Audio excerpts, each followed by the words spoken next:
ايه يا حبيبتي؟ ايه في ايه يا بدر؟ انا سامع صوت عياط. لا عياط ايه ده؟ تلاقي الصوت جاي من عند الجيران ولا حاجه. بس انت عينيك حمرا وشكلك زي ما تكون معيط. في ايه؟ طنط وانكل كويسين؟ ماما تعبانه شويه وبابا كمان تعبان. انا برضو حسيت ان في حاجه مضايقاك. ربنا يشفيهم يا حبيبي، ان شاء الله هيكونوا بخير في النهايه. ولا في حاجه خطيره؟ انا عايز اجيب لهم حد يقعد معاهم.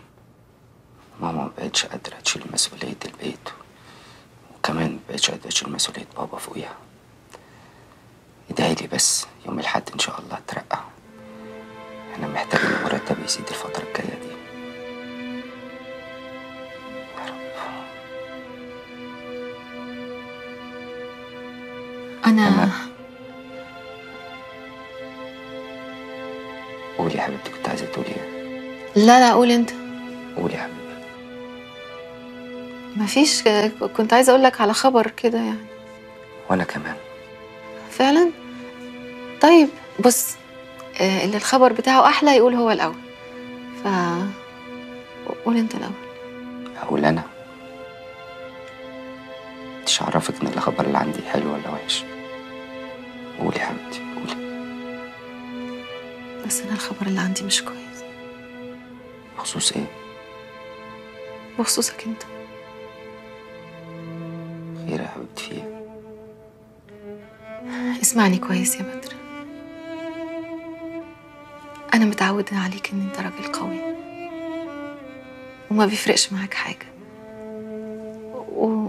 والرزق بتاع ربنا بيروح ويجي.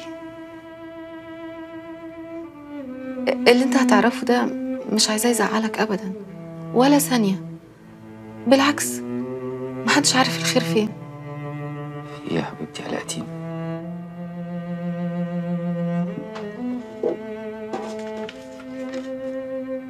اقرا ده.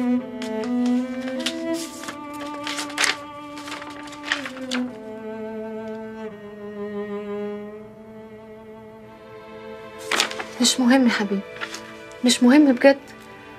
المهم ان احنا كويسين، انا وولادك كويسين وطنط وانكل بخير، والمهم ان احنا مع بعض. الفلوس تغور مش مشكلة، هنتصرف. مش كده ولا ايه؟ طبعا يا حبيبتي طبعا. يا رب. شفت بقى انه الخبر بتاعك اكيد هيبقى احلى. يلا قولي، كنت عاوز تقولي ايه؟ بص يا حبيبتي، زي ما انت عايزاني قوي، انا عايزك اقوى. ولازم تبقي فاهمه ان احنا كلنا في البيت هنا بنستمد قوتنا منك، وانا والولاد ما نسواش اي حاجه من غيرك.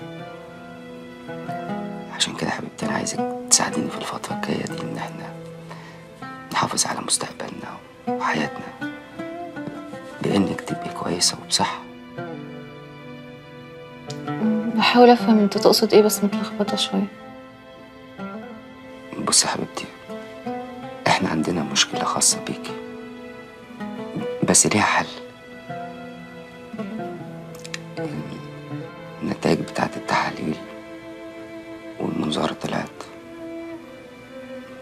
طلع كده ان في مشكلة في القولون.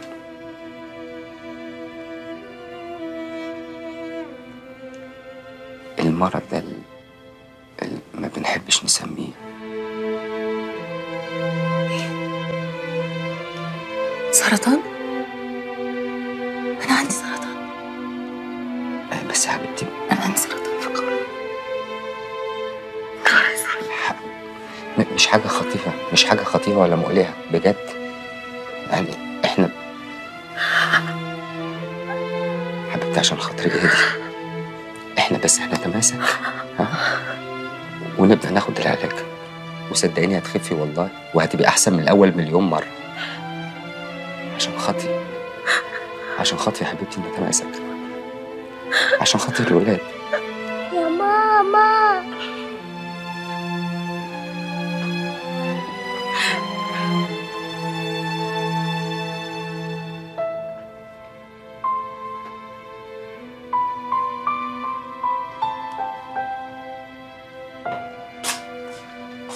ايه يا حبيبي؟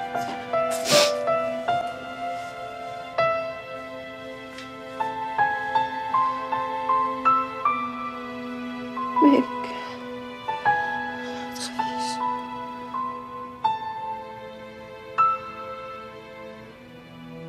النتائج بتاعت التحاليل والمنظار طلع كده ان في مشكلة في القولون.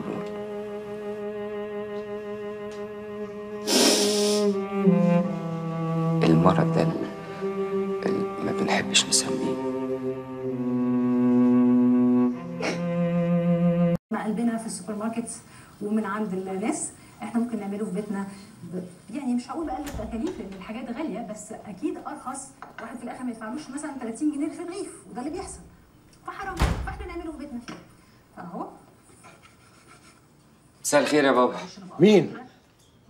الله، بدر، ازيك يا حبيبي؟ اهلا اهلا، المفاجأة الحلوة دي. ازيك يا بابا؟ وحشني يا حبيبي. انت اكتر يا حبيب بابا. قول لي ايه الاخبار وازاي ولادك؟ في نعمة والله الحمد لله. زي ما انتم شايفين. قول لي ماما فين؟ اي زيت ولا اي ميه ولا اي حاجه. امك؟ شويه عين جمل، شويه عين جمل كده لطافه. امك فين؟ لا والله ما انا فاكر. افتكرت، امك نزلت من بدري. نزلت؟ راحت فين؟ مش عارف بقى، هي مش باينه من بدري. زمانها جايه، هي مش بتغيب. غريبة دي. مش عايز تتغدى يا حبيبي؟ اتغدى؟ اكل يعني وكده؟ والله يا حبيبي ما انا فاكر بصراحه. انا باينني كلت لاني مش جعان خالص. انا ما اعتقدش برضه ان حضرتك اكلت. اكيد ماما ما بتغدكش بدري كده. طب هي ما قالتلكش يا حبيبي هي راحت فين؟ اصل بكلمها على تليفونها مقفول. مش عارف، انا بقالي كتير قاعد لوحدي، بس مش عارف، ممكن تكون نزلت او يمكن نايمه. نايمه؟ معقوله نايمه لحد دلوقتي؟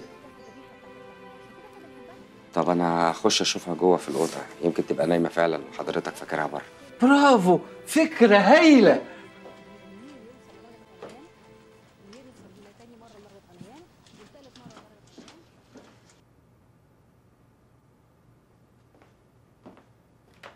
اهي ماما نايمه اهي. مش قلت لك؟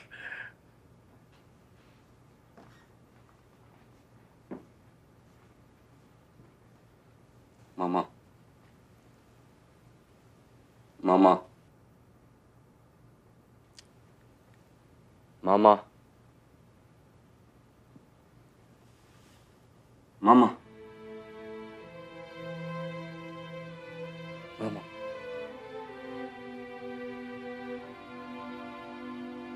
لا اله الا الله. ماما ايه في ايه يا ابني؟ ماما ماما ماما لا اله الا الله. ماما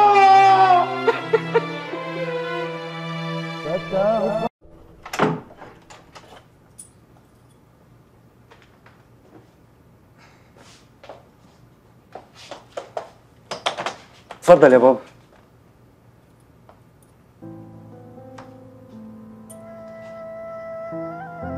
اتفضل. فين؟ حبيبي احنا خلاص روحنا.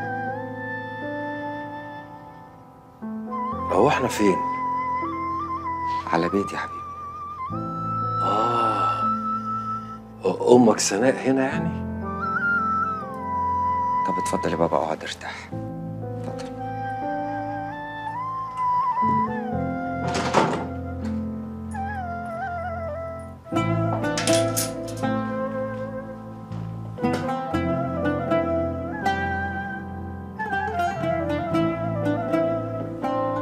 يعني احنا هنا عندك ولا عندي؟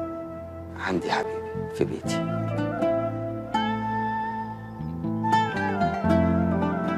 بص يا ابني، انا متلخبط، ساعدني. حبيبي مفيش حاجة تلخبط خالص. هنا عندي في البيت. حضرتك هتخش تريح وتنام في الأوضة دلوقتي، وبكرة الصبح أول ما تصحى تقعد مع ولادي هبة وهشام. أكيد وحشينك. طبعا طبعا. بس أنا بسألك عن سناء، هي معانا؟ يعني هي فين؟ أنا مش فاهم هي فين، وإحنا إزاي سايبينها وجايين هنا؟ حبيبي أنت مش فاكر إيه اللي حصل لماما؟ لا فاكر. فاكر إيه؟ فاكر والله. طب قول لي فاكر إيه؟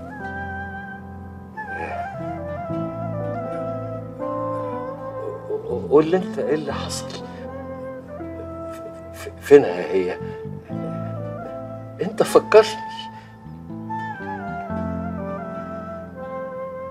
ماما توفت يا بابا.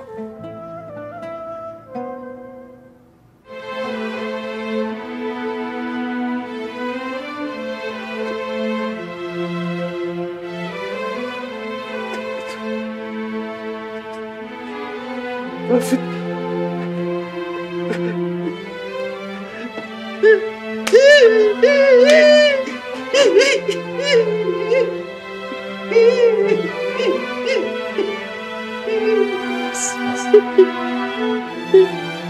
بس.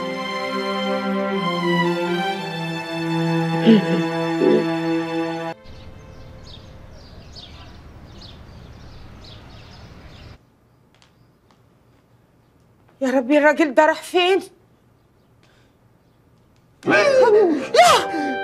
حرام عليك يا سي الصادق، قلبي كان هيقف. ايه ده؟ وانا بخوف قوي كده؟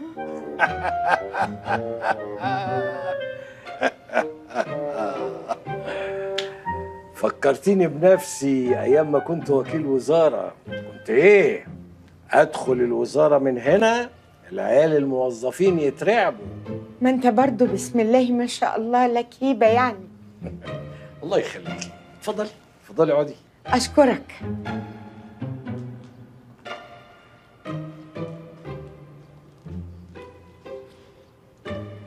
هما الاولاد فين؟ اولاد مين؟ الاولاد الصغننين هبه وهشام.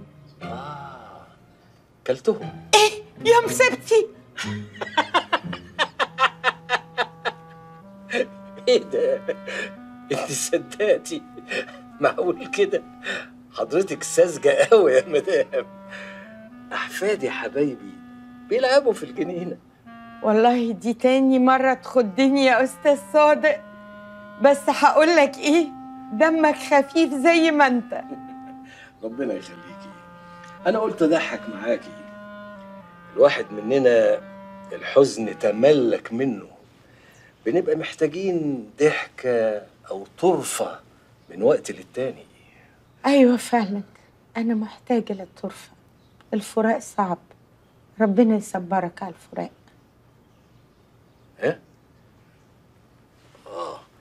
أنا أصل دلوقتي لسه جاي من أوضتي، شديت مع سناء جامد قوي، سايبها بتعيط. سناء؟ سناء مين؟ سناء مراتي. هتكون سناء مين؟ أنا قلت لها تطلع تقعد بره مع الولاد دول اللي قاعدين بره في الجنينة أنت إيه اللي في إيدك ده؟ أنت عيانة؟ لا ده بدر ابن حضرتك، وصاني اني اديك الدواء ده. دواء ايه اللي اخده؟ انا ما امنش اني اخد منك حاجه. انت ممكن تكوني عايزه تاذيني، انا اضمنك منين؟ انا يا استاذ صادق ده احنا 10 سنين وانت اخ كبير ليا، لا يمكن افكر حتى اذيك. اسمعي بقى، مش سكتنا له دخل بحماره. مش معنى اني قاويكي في بيتي وسايبك تبرطعي تقومي تشيلي التكليف. لا، انا وكيل وزاره ومرشح وزير، بلاش التباسط الزائد ده. انا ليا ابن لما يجي اتكلم معاه. أنا آسفة، أنا آسفة، أنا غلطانة.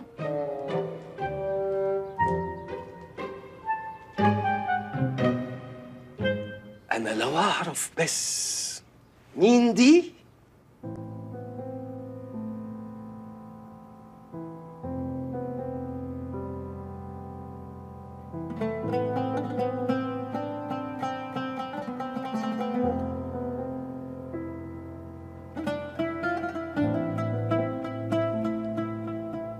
كام جلسة من دول وهينتهي كل شيء. إن شاء الله هترجعي أحسن من الأول.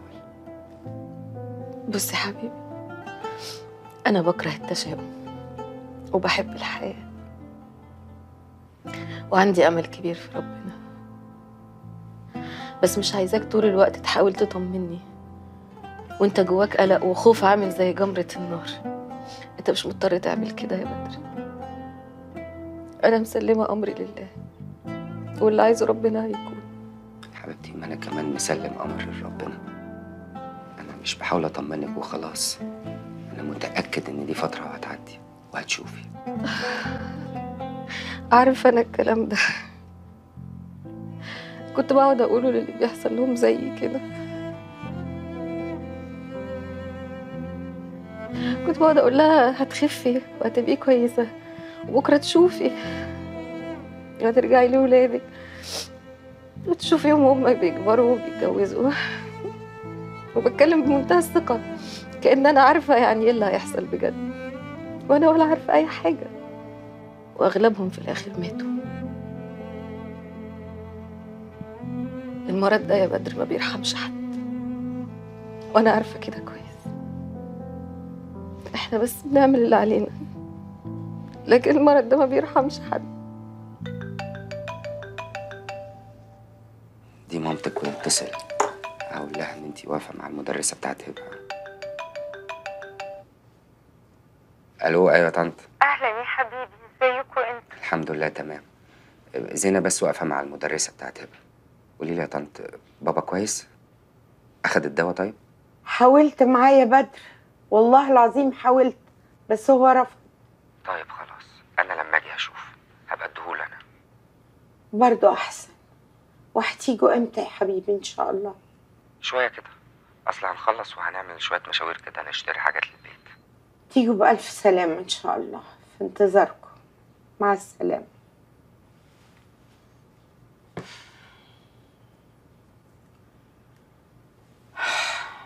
مشاوير وبعدين 4 ساعات اجتماع.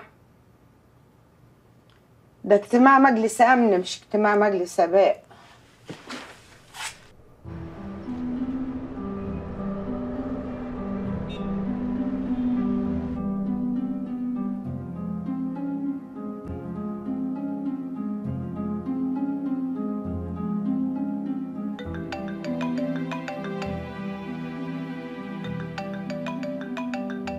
ألو، أيوة يا طنط.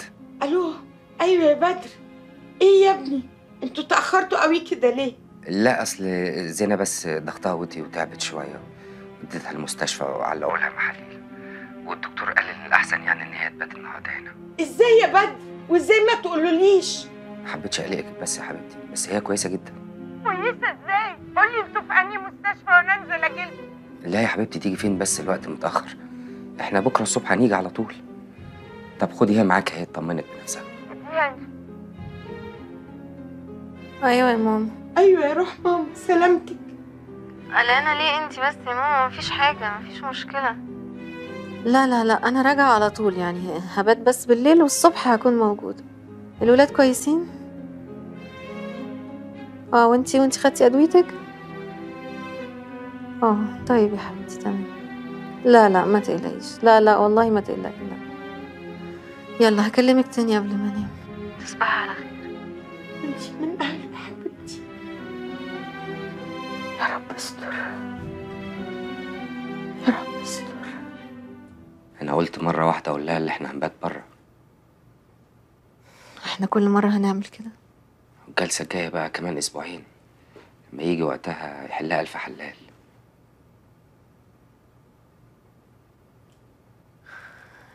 مستخبلنا فين كل ده؟ الحمد لله يا حبيبتي، الحمد لله.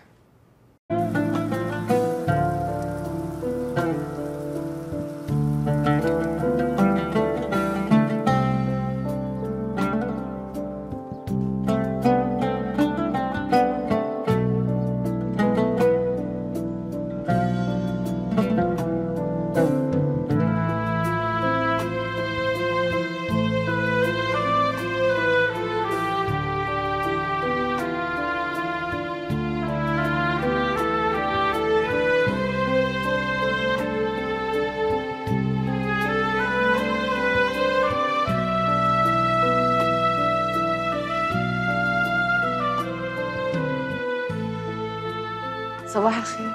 صباح الخير يا حبيبتي. ايه الحاجات الجميلة دي؟ معقول عملت كل ده لوحدك؟ ليه تعبت نفسك كده؟ تعبت نفسي ولا حاجة؟ دي حاجة بسيطة يعني.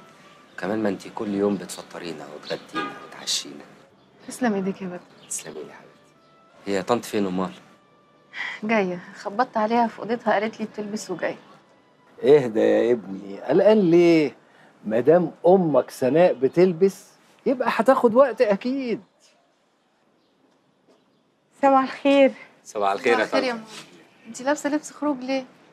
خلاص بقى هرجع بيتي، ما تقلقيش هبقى اطمنك. معقولة يا طنط؟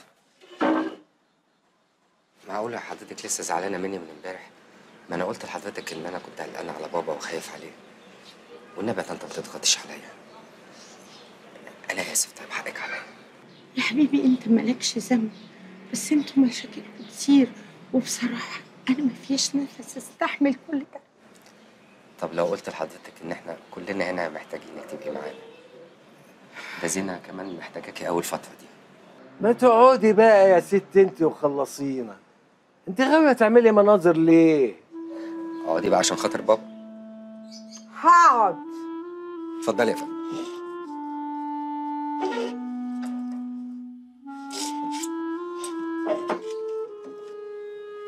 يلا يا جماعة، بسم الله.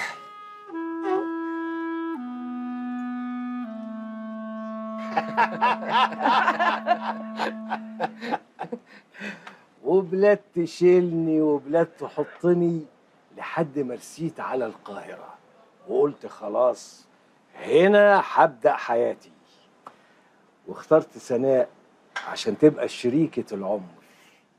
جه أبويا بقى ورث الأرض دي اللي عليها البيت ده، ورثها من خالي الشيخ محمد التطاوي. يا سلام، كان راجل كبارة كده وعلامة. امال ايه؟ واقنعته نبني البيت ده وقعدنا كلنا فيه، انا وسناء والواد بدر الغلبان ده، وبيتهيألي حموت هنا كمان. ربنا يديك الصحة. لا، الصحة تمام بومبا. عارفين يا ولاد، الحاجة الوحيدة اللي نفسي أفهمها، لا هما في الحقيقة حاجتين مش حاجة واحدة. ايه هما دول يا انكل؟ أول حاجة نفسي أفهم مين الست دي. يا اختي. حاجة تانية، نفسي أعرف فين راحت سناء.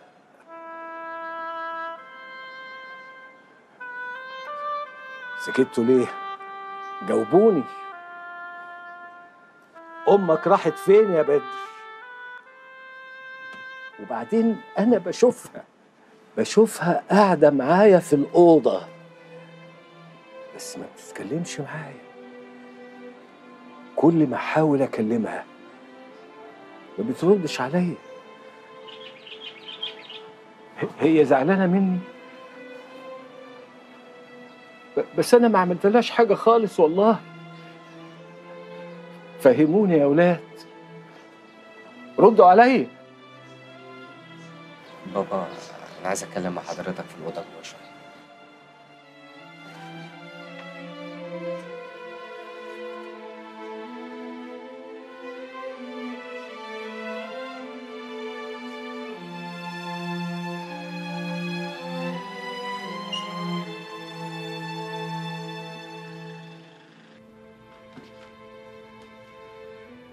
جايبني هنا ليه؟ طب اتفضل ارتاح بس يا بابا، عايز اقعد اتكلم معاك شويه.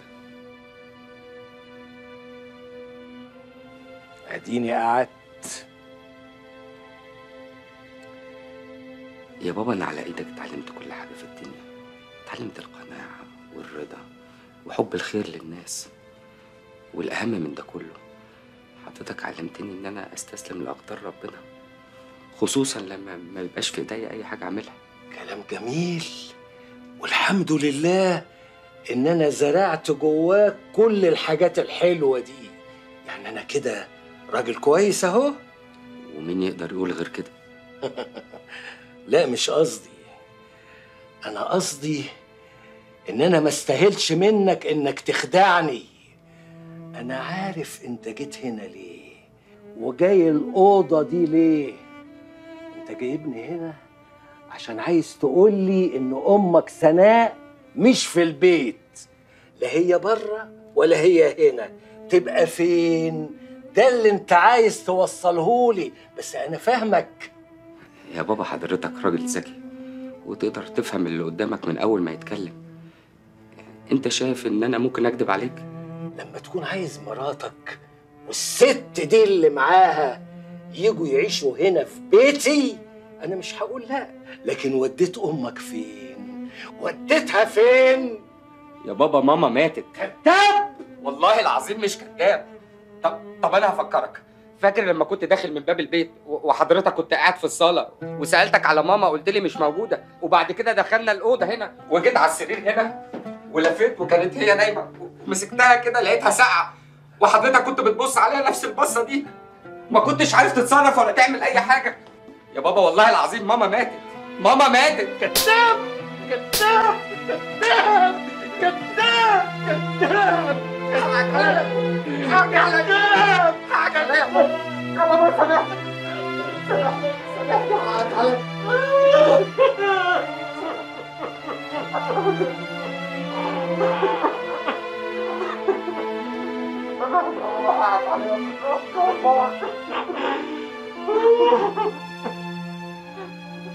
مفيش اخبار عن شغل بدر؟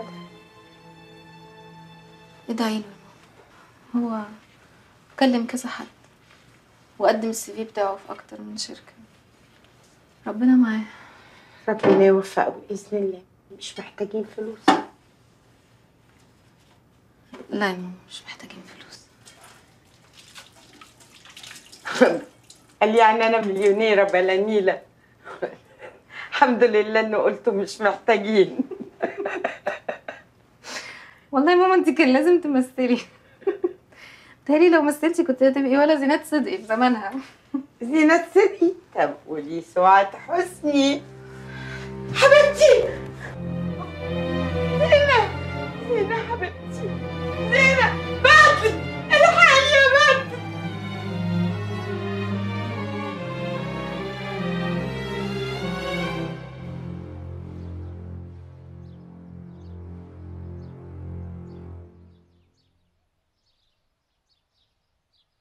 مش معقول حالة الإهمال اللي احنا فيه يا بدر.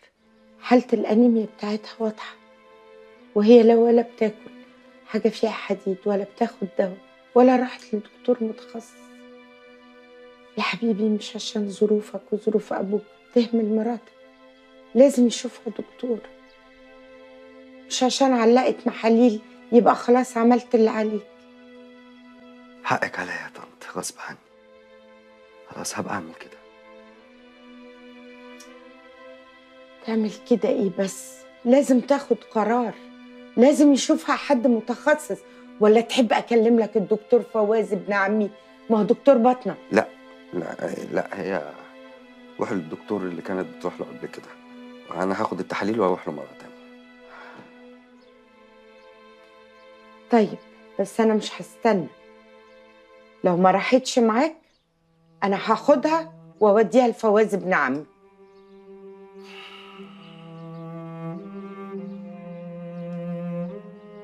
هو يجري وانا اجري منه لحد ما قطع نفسي، كان هيجيب لي جلطه. بعد الشر عليكي يا ماما، ربنا يخليكي ليا. متشكرة قوي يا ماما انك مستحملة. معلش معلش، فاكرة أنكل صادق زمان كان عامل إزاي؟ ايه اللي فاكراه؟ ده كان باشا، هو كان في زيه. يا عيني علينا احنا البني ادمين، نعيش الدنيا طول وعرض، يا ارض تهدي معليكي قدي، وبين يوم وليله نبقى في خف الريشه، محتاجين اللي يشيلنا ويرعانا. تسلمي لي يا حبيبتي يا زينة، برغم كل المشاكل اللي هنا وحكاياتي مع الأستاذ صادق، إلا إنك حقيتيني. أنا ما كنتش هموت من الضغط والسكر، الوحدة هي اللي كانت هتقصف فوقي. بعد الشر عليك يا ماما، ربنا يديك الصحة والعمر يا رب. والله يا ماما البصة في وشك نعمة كبيرة يا حبيبتي،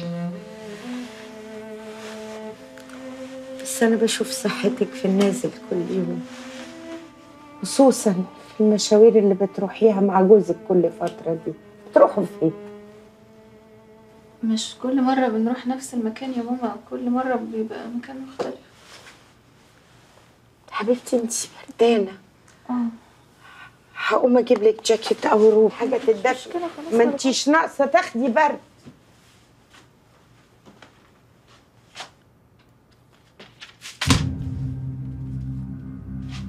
سيبيه سيبيه يا ماما، سيبيه ماما، سيبيه أنا هلمه.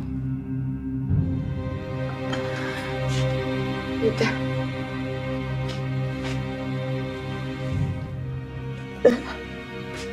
ايه ده يا زينة؟ ايه ده؟ دكتور أورام، في ايه؟ انتي عندك ايه؟ المريضة زينة الديب، ايه؟ رد عليا، انتي عندك ايه؟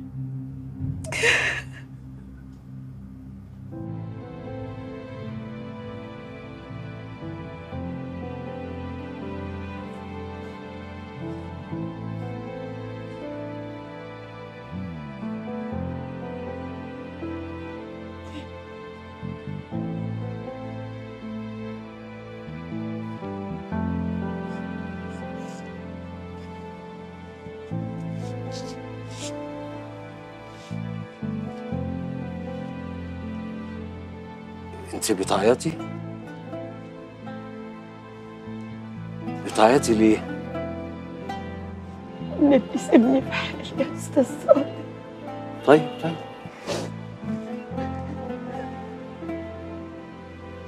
بس ليه بتعيطي؟ ليه يعني؟ في ايه؟ حصل حاجة؟ حد زعلك؟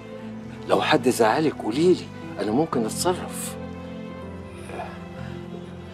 صحيح أنا كبرت وعجزت، لكن يعني في إيه؟ قوليلي. بنتي زينة عيانة بمرض خطير. زينة؟ زينة مرات بدر ابني؟ مالها؟ عندها ايه؟ في ايه؟ فهميني. والله ما انا عارفة اقول لك ولا لا. انتوا ليه بتعاملوني على ان انا طفل صغير؟ انا عارف ان انا بلخبط وبهلفط وبهبل كتير، لكن انا ما اتجننتش. قولي لي البنت مالها؟ زينة عندها سرطان في القولون. بدر يا بدر،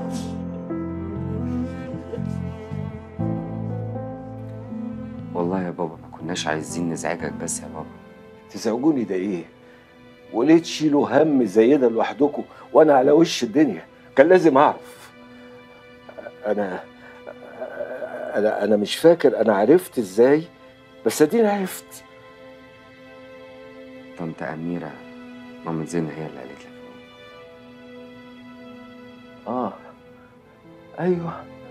ايوه مظبوط، هي اللي قالت لي.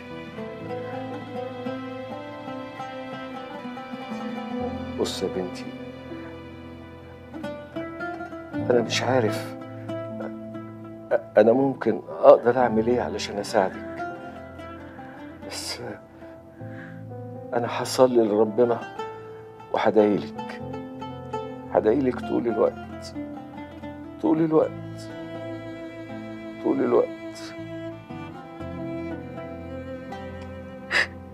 ربنا يخليك لي ده يا أنكل.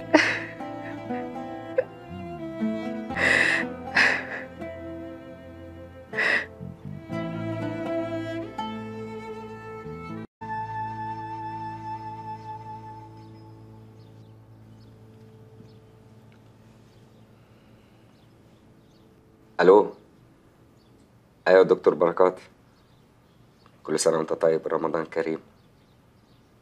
الحمد لله تمام. طمني يا دكتور، في اخبار عن نتائج التحاليل؟ طيب ان شاء الله خير، ربنا يسهل كده ويبقى في تحسن.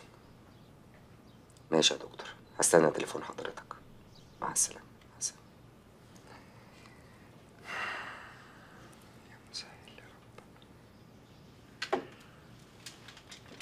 يا كريم يا رب، اشفيها يا رب، اشفيها يا رب. يا بابا برضه بتدعي لزينة يا بابا؟ طبعا يا ابني، بدعي لها طول الوقت. انت عارف يا بابا، انت بتنسى حاجات كتير الا مرض زينة ده، دايما تتكلم عنه. انسى ازاي؟ انساكوا ازاي يا ابني وانتوا ما نسيتونيش؟ ربنا يخليك لينا يا حبيبي.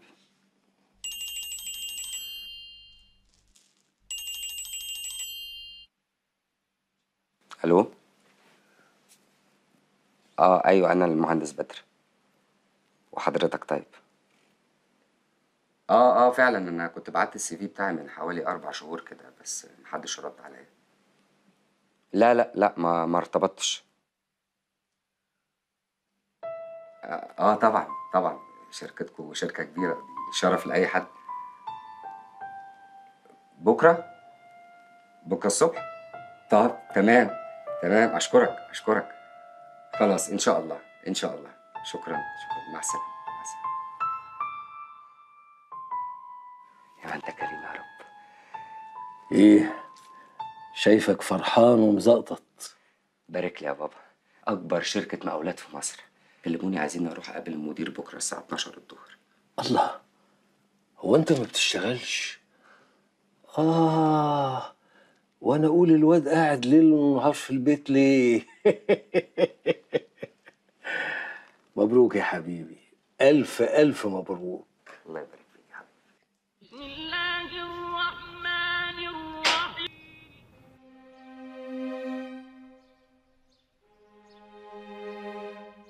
اسمعوني كويس قوي. النهارده كانت نتيجة الفحوصات بتاعت حضرتك. النهارده حصلت معجزة أنا عمري ما شفتها قبل كده في حياتي. مبروك يا مدام زينة، الورم ما بقالوش وجود، حتى أنا مش هحتاج لتدخل جراحي. وأقسم لكم إن اللي حصل ده ملوش أي تفسير طبي واضح عندي غير إنه فعل إلهي. أنت خفيتي يا مدام زينة، خفيتي في 3 شهور بس. ألف مبروك. بجد؟ طبعا بجد. أنت متأكد يا دكتور من اللي بتقوله ده؟ طبعا متأكد، وإلا ما كنتش جيت هنا بنفسي. ده كلام ما يتقالش في تليفونات.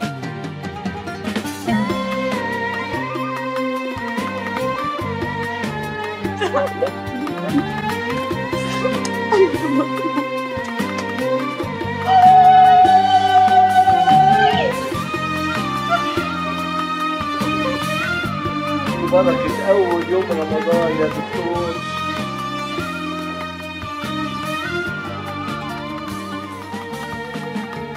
كريم من القاهرة.